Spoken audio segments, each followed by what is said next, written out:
Welcome to the Mentors by Design podcast. In this show, Fine Design CEO Viktor Kostroub brings ideas and inspiration through thought-provoking conversations with entrepreneurs and experts.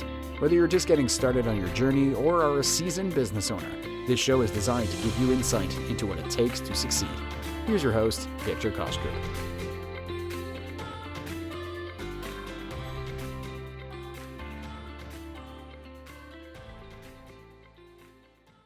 Hello and welcome to the Mentors by Design episode. My name is Viktor Kostroub and I'm thrilled to be your host for this podcast series. What an honor to be part of Mission Matters. Adam is an amazing leader who knows how to bring out the best in people. And by doing so, he can bring to the table the best minds of this world from different fields. And that's why I'm here. I have listened to almost every episode because of how inspiring it is, and I always learn something from myself. So when I was invited to be part of Mission Matters, I didn't hesitate. I was really excited about this opportunity. But then in the morning, I'm thinking to myself, what have I done? I gave my commitment, but I'm going to embarrass myself. I don't have enough time to produce programs, and on the top of that, oversee media, marketing, social media, and IT department. There is no way I will be able to do all of that. What have I done? So I decided I will make a phone call and simply admit I was wrong by giving my commitment without thinking it first. So I called John. As you know, I got really excited about this opportunity.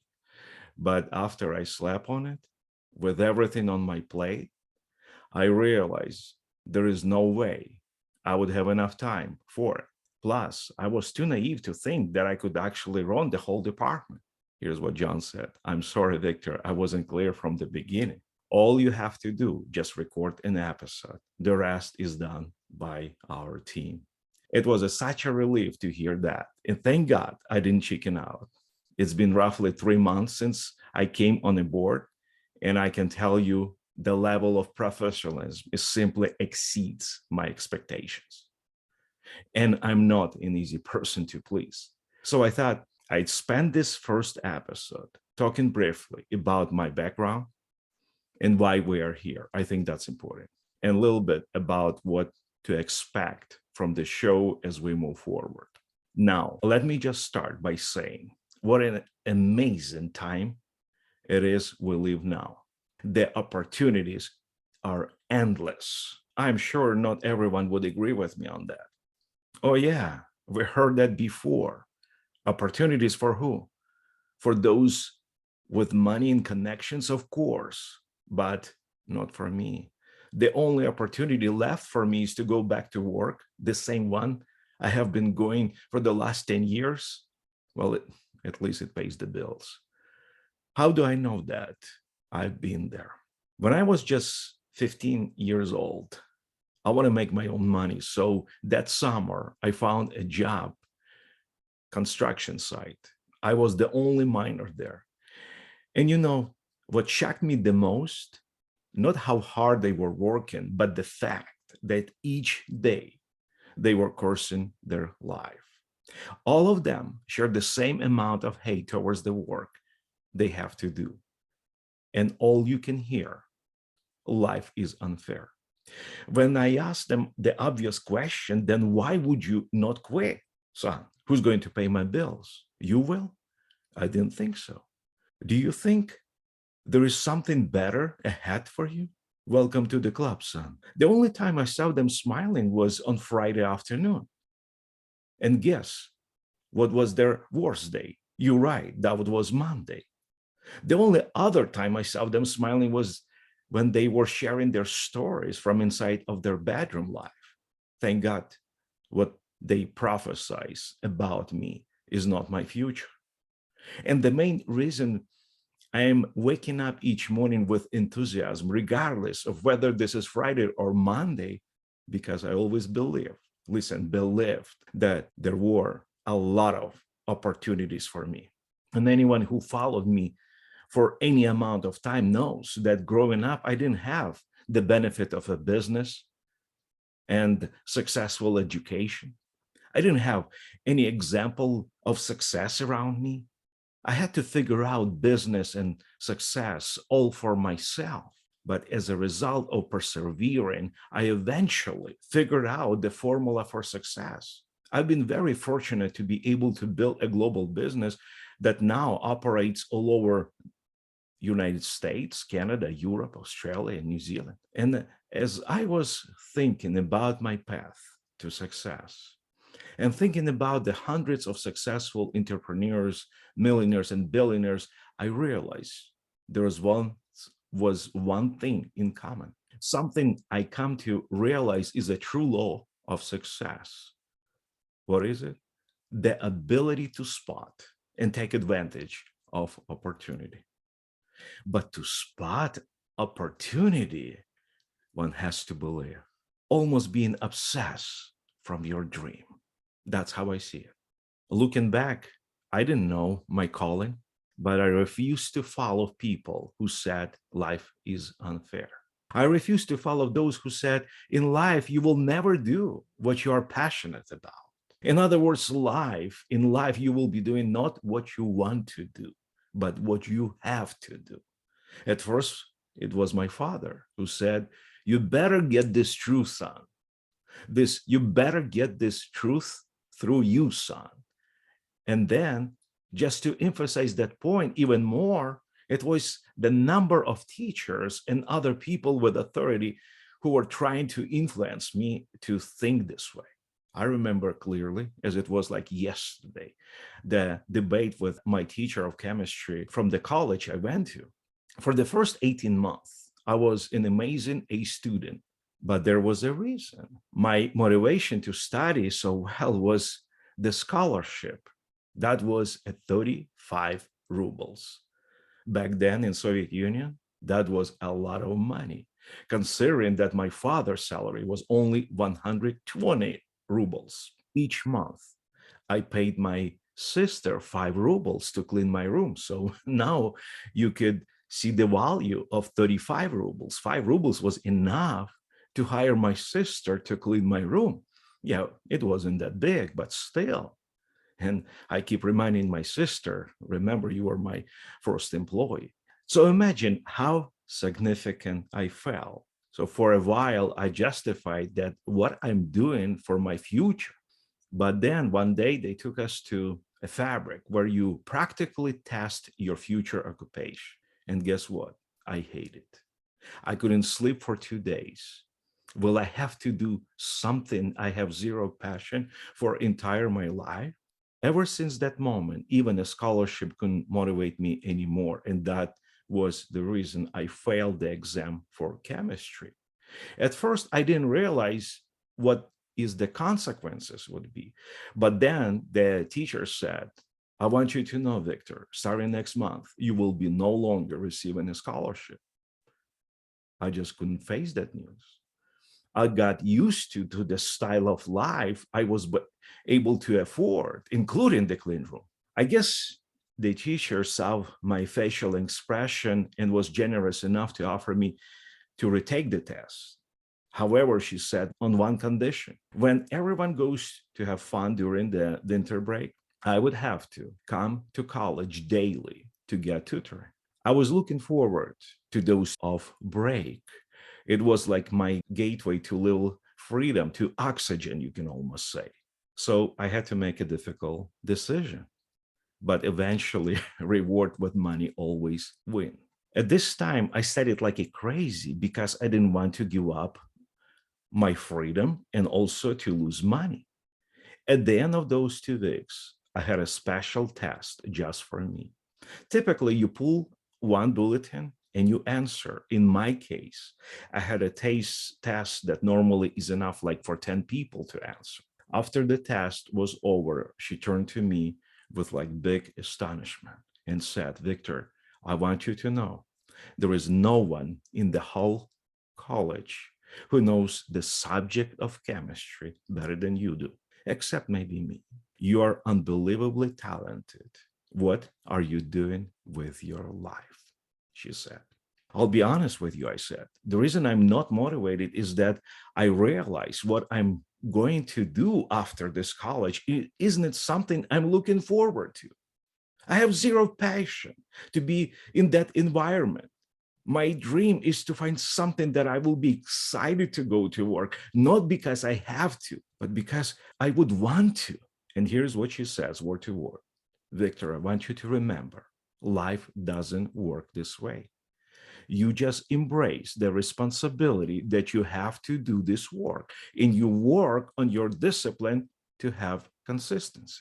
Well, I got approval for scholarship for the next semester, but I couldn't follow that direction anymore, even though everyone says it was the only way, even though I had no idea what I was going to do after I quit. But at least I figured this direction is wrong. I refuse to believe that the meaning in my life is simply to bring food to the table and have roof over my head. That's it. It all comes to the survival instinct. And the fear of not providing has to be enough motivation to continually come to work without any passion and desire. Listen, if you're going in the wrong direction, wouldn't you stop and figure out what is the right way? So why is not the same as the most important decision in our lives? That's why I asked that older fellow, if you hate this job so much, why don't you quit and go find something that you would feel passionate about? Later, I realized the reason he won't do it, as well as the others, is because there are a lot of risk. And the reason you're afraid, because of uncertainty. Should you stay or go? Leaving a full-time job to go all on your side hustle is one of the most challenging choices people face daily. How to overcome opportunity shock and avoid the paralysis that can come with having too many options. How your emotional state influence your ability to take advantage of the opportunity, and how to optimize your state to attract and capitalize on opportunities across different domains of your life. How to overcome the fear of failure so you can get more of what you want in your life. What mental models are and how to use them for estimating the value of opportunity, comparing opportunities to each other and choosing them most likely to bring your success and fulfillment. How to find more opportunities in business, money, invest in health, happiness, relationship, and personal development. What is the way to discover your greatest personal opportunity in life, and much, much more. The reason it's so hard to make those decisions is that there is a lack of certainty.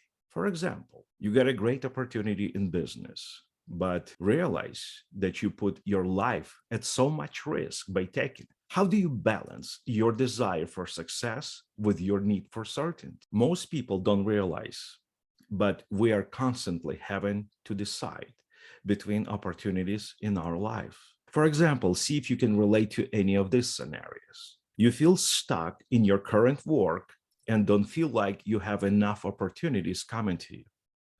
How do you set up your life, relationship, and career so that more and more high quality opportunities show up on your doorstep?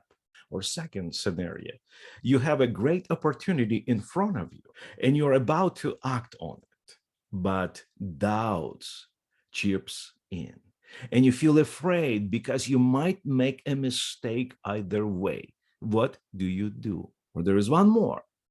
You find a unique opportunity to work on a project that would teach you important skills that you need to learn, but it's risky and might not work. Your family is telling you to do something safer, because if the project fails, you might look bad to people you care about. What do you do? I'm willing to bet you've been in several situations similar to this. And the crazy part is that as technology ushers in even more change, the number of possible opportunities will only increase. This means that if you don't learn how to filter through them and choose only the best ones, you could easily get overwhelmed and not take advantage of the best ones for you and your goals. So if you are interested in learning how to master an opportunity, you would not want to miss any of my episodes. So you can succeed faster in key areas of your life, like your career, your relationships, your wealth, and more. That's what you can expect from the show as we move forward. Success, my friends, follows people who have a clear vision of their skills and how they can use them to make the difference. That's why we will have amazing, accomplished men and women in all different sectors of business, ministry, music, sports, and art. Our guest will offer resources to help you discover what makes you stand out as business leader and entrepreneur. I'm looking forward to hearing about success as well as failures. What hasn't been working? That's very important. I can share a story on that subject too. We can learn the most from what we did wrong. And so it's important to be honest about. I'm looking forward to putting all of those pieces together. What I'm also looking to bring guests not only from the US, but also from outside of the US. And I'll tell you why. My biggest challenge was when we were opening our first location in Europe, which was in UK, specifically in London. Why? Because I had a wrong assumption that there is no difference in how they do business there. Even though the brand is the same and the value system is the same, we are the people with different mentalities, and therefore we tend to achieve results in very different ways. What's good for American client could be bad for British. And that's exactly what we faced. If I only knew back then what I know now, we could have avoided so many issues we had to deal with, almost to the point of closing all of our locations in Europe. By now, you probably want to know what exactly do we do. So let me take a moment to satisfy that curiosity. Fine Designs, we sell event merchandise right on site at the sporting events. For example, July 16, 19, 2024, there will be United States Gymnastic Championships taking place in Chicago, hosted by so-and-so. After our research department supplies the contact information, our marketing team will contact the event director to offer our services, or many times they will be calling our office to sign a contract. Once the contract is signed, on the day of the event, our sales team would come from our local Illinois office right to this event. Normally, we will have like 40, 50 items to choose from, but each item comes with the official event logo. Every design is developed by our department and approved by their committee in advance. What makes our services even more unique is the fact that we offer a customized service by selling the names of the competitors on the back of the shirts and different prints on the sleeves besides the front logo. What's more, we always have exclusive rights to the event name and logo, which means you cannot buy this product anywhere else. Sometimes you have people that comes, as the company been already for almost 30 years. We have now second generation who says, remember, you have the same shirt you bought from this company skating in the figure skating championships, and that's creating those memories. That is just so exciting to hear. It's an interesting business. That's what I want to say. You get to see the world. You see kids from the beginning of their careers who makes all the way to professional sport champions. More to that, it's not only the sports, but how do they build their life, successful careers and stuff like that. And to be part of that, that is so amazing. It gives me the meaning in my life. If it wasn't for those dedicated people to sports and kids, just think where the majority of them will ended up. I don't want to guess, but we all know because I was in their shoes, you were in their shoes, maybe you still are. Obviously, if you don't have a goal, something that you pursue, something that you focus, you might off just go and do drugs and other stuff, just wasting your life. But thanks to those unselfish people, now they have a different value system that takes a lot of discipline and dedication to follow their dream. And I happen to be part of this fundraising to support the youth of America, as well as Europe, Australia, New Zealand, where we operate our services. And when I say I mean our company, our team, because there is nothing would have be without our amazing team of people. Each year with the fundraising services, we donate in the neighborhood of like 15 plus million to different youth organizations. And I'm very proud of that. That all sounds great, right? But it didn't start this way. After 6 months of hard work, 12 hours a day work, I wasn't able to close even one deal. Well, people promised they would call me back, but nobody did. I was at the crossroads because the money that I saved was gone. How would I pay for my mortgage and bring food to the table if I wasn't making any money? To manage my bills and continue to invest in this business, the time and money, I saved the maximum I could before the startup. For example, my food allowance, guess how much it was? $70 per month. Well, you say it's impossible since that's exactly how much you paid for lunch yesterday. But I can prove to you that even today, with the prices much higher, it's still possible. You just have to forget about eating any fruits or vegetables, meat or fish, or even chicken would have to be excluded as well. No sweets either. What you can eat is a lot of potatoes, oatmeal, rice, milk, and bread, a lot of it. That's how you keep under $70 a month. But the main question remains as to why we were rejected time after time.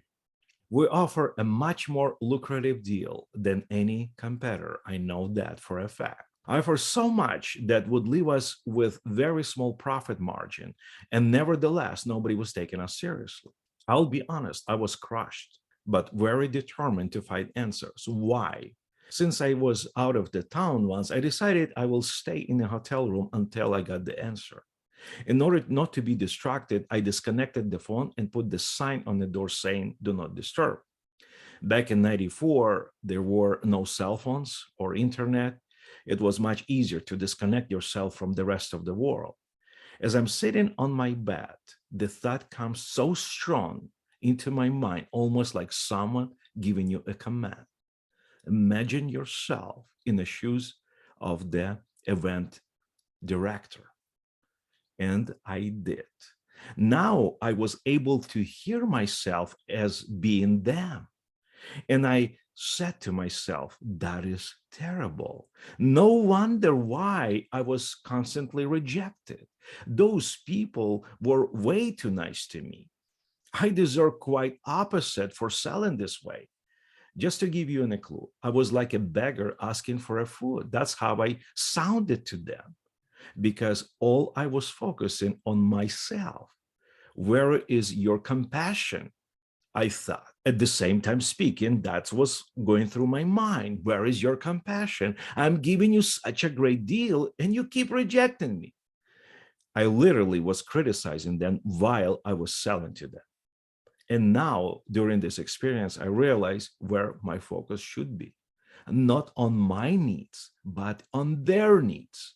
I have to understand what are their priorities, what are their struggles, to help find a better solution for them. That's what my business for. Therefore, I need to forget about myself, but rather help them with their needs, something I have never done before because I was too deep in my pity. But thanks to my imagination, I was able to discover all of the need the event organizer has when it comes to hosting the event. And there's a lot of needs. There is a lot of responsibility comes with that. When I checked out from that hotel, I was a very different person from the time I checked in. Now, I was very confident in reaching the agreement. It didn't take too long before I received a phone call. It was a lady who was hosting a figure skating event. She said, I want to let you know that our board has decided to go with your company. When you were rejected for so long, you can get used to, and maybe you did, same as I. Like they kick you in the butt multiple times. That part of your body becomes like a muscle after so many hits. Finally, you hear a piece of victory news. It was like finding a well in the desert after a long time of thirst. The reason we voted in your favor is that you were very persistent, she said.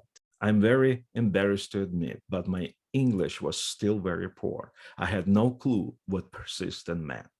So after I hang up the phone, I run to get my dictionary. On my way, I start guessing the meaning of this word. And I was sure it must be synonymous with the word smart. But when I learned the true meaning, it made me laugh so loud. Why? In the back of my mind, I always question whether I'm doing the right thing.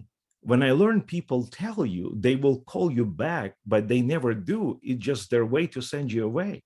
So now, instead of wasting my time waiting for nothing, I would make a follow-up call. If they say, we haven't read your proposal, I would say, no problem, I will call you tomorrow. And I would. By the third time, they have no option but to take me seriously, realizing I'm just not going to go away. If I sense they are telling me no without research and studying my material, I would tell them that straight to their face, please. Read my proposal. I guarantee you it's worth your time. The reason you say no is because you assume we're all the same. But I'm telling you, we are not. You will be amazed how much extra income we can generate for you once we become partners. That's how I would get their attention. Anything that would make them truly study our materials. That's how sure I always was about our products and services. The fact of the matter is, statistically, I was right. Anyone who had our services never went back to the company they had business previously. That's another topic for another time, but if you promise to deliver something, you must do that. My principle in life is this: you can exceed people's expectation, but you cannot under-deliver what you promise. That's the meaning of integrity I always had in my heart, and I shared that with my partner, Lili, and eventually with our amazing leadership team in our company. Today, our company does about 150 events on average per week, and all over the United States, Europe, Australia, and New Zealand. And it took a strong vision to build the infrastructure. But now we can even handle 500 events with this infrastructure each weekend if we have to. We were named the biggest company in this industry with the most trusted brand. To date, Fine Designs has been ranked among America's fastest growing companies and is one of the 5,000 fastest growing companies out of the 27 million companies in the United States. And as we close, my friends, our first episode, I just want to inspire you to embrace the challenge of new opportunities. And until the next time.